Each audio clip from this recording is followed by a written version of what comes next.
إلا الله وحده لا شريك له وأشهد أن محمدا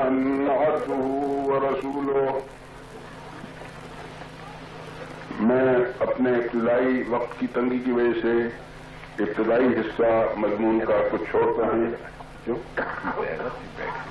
نہیں مہمان صاحب تھوڑی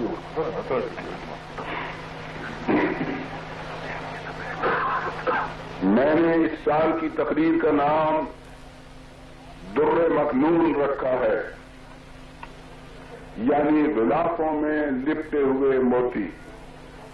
اس نام میں یہ اشارہ کرنا مقصود ہے کہ وہ اس وقت دنیا نے حضرت مسیح موعود بانی سلسلہ احمدیہ کو قبول نہیں کیا، لیکن وقت آتا ہے کہ آپ کے لائے ہوئے بیش بہا موتیوں پر سے پردے اترنے شروع ہوں گے اور لوگوں کی آنکھوں میں بھی نور کی جھلک پیدا ہوگی، تو پھر دنیا ان کی قدر و قیمت کو پہچانے گی، کیونکہ وہ خدا کی طرف سے ہمیشگی کی ضمانت لے کر آئے ہیں. اور اس کے بعد جوں جوں زمانہ گزرے گا تو ان کی قدر و قیمت کی بلندی اور ان کے افادے کی وسعت میں اضافہ ہوتا جائے گا. حضرت مسیح موعود اس حقیقت کی طرف اشارہ کرتے ہوئے بڑے درد و کرب کے ساتھ فرماتے ہیں: امروز قوم من نشناست مقام من، روزے بگیریہ یاد کنت وقت خوش طرح. یعنی آج میری قوم نے میرے مقام کو نہیں پہچانا، لیکن وہ دن آتا ہے کہ میرے مبارک اور خوش بخت زمانے کو یاد کر کے لوگ رویا کریں گے. یاد رکھنا چاہیے کہ اس جگہ قوم سے جماعت احمدیہ مراد نہیں، کیونکہ وہ تو حضرت مسیح موعود پر ایمان لا کر حضور کو شناخت کر چکی اور پہچان چکی ہے. وہ مختلف احمدیوں کی شناخت کے معیار میں بھی فرق ہے، بلکہ اس جگہ قوم سے دوسرے مسلمان اور عیسائی اور ہندو اور بدھ اور سکھ اور دنیا کی تمام دوسری اقوام مراد ہیں جو اس وقت تک آپ کی شناخت سے معلوم ہے. یہ وہی دردناک ڈرامہ ہے جو ہر مرسل ربانی اور معمولیت دانی کے منکروں نے اپنے اپنے وقت میں کھیلا کہ جب کسی روحانی مسئلے نے خدا کی طرف سے ہو کر اصلاح خلق کا دعویٰ کیا اور اس کا دل دنیا کی ناپاکیوں پر پگھل کر خدا کے حضور جھکا اور دنیا میں ایک پاک تبدیلی کا متمنی ہوا، تو اس کی قوم نے اس کی مخالفت کی اور اس کی ہنسی اڑائی اور اس کے مقابلے پر ڈٹ گئی اور اسے تباہ کرنے کے درپے ہو گئی. لیکن جب مخالفت کا ابتدائی زمانہ گزر گیا تو بعد کی نسلوں میں آہستہ آہستہ مدعی کی صداقت کا شعور پیدا ہونے لگا اور اولاً عموماً قدر شناسی اور بعد معین تصدیق کے جذبات ابھرنے شروع ہوئے اور دن بدن ترقی کرتے گئے. چنانچہ حضرت بانی سلسلہ احمدیہ اپنے نام در پیش رو حضرت مسیح ناصری کی مثال دے کر فرماتے ہیں، اور غور کرو کس شان سے فرماتے ہیں: مجھ سے پہلے ایک غریب انسان مریم کے بیٹے سے یہودیوں نے کیا کچھ نہ کیا، کس طرح اپنے گمان میں اس کو سولی دے دی، مگر خدا نے اس کو سولی کی موت سے بچایا. اور یا بعد میں وہ وقت آیا کہ وہی مسیح، وہی یسوع مریم کا بیٹا اس عظمت کو پہنچا کہ اب 40 کروڑ انسان اس کو سجدہ کرتے ہیں اور بادشاہوں کی گردنیں اس کے نام کے آگے جھکتی ہیں. تو میں نے اگرچہ یہ دعا کی ہے کہ میں یسوع ابن مریم کی طرح شرک کی ترقی کا ذریعہ نہ ٹھہرایا جاؤں، اور میں یقین رکھتا ہوں کہ خدا ایسا ہی کرے گا، لیکن خدا تعالیٰ نے مجھے بار بار خبر دی ہے کہ وہ مجھے بہت عظمت دے گا اور میری محبت دلوں میں بٹھائے گا اور میرے سلسلے کو تمام زمین پر پھیلائے گا اور سب فرقوں پر میرے فرقے کو غالب کرے گا، اور میرے فرقے کے لوگ اس قدر علم اور معرفت میں کمال حاصل کریں گے کہ اپنے سچائی کے نور اور اپنے دلائل اور نشانوں کی روح سے سب کا منہ بند کر دیں گے، اور ہر ایک قوم اس چشمے سے پانی پیے گی اور یہ سلسلہ زور سے بڑھے گا اور پھولے گا یہاں تک کہ زمین پر محیط ہو جائے گا. بہت سی روکیں پیدا ہوں گی. سنیں،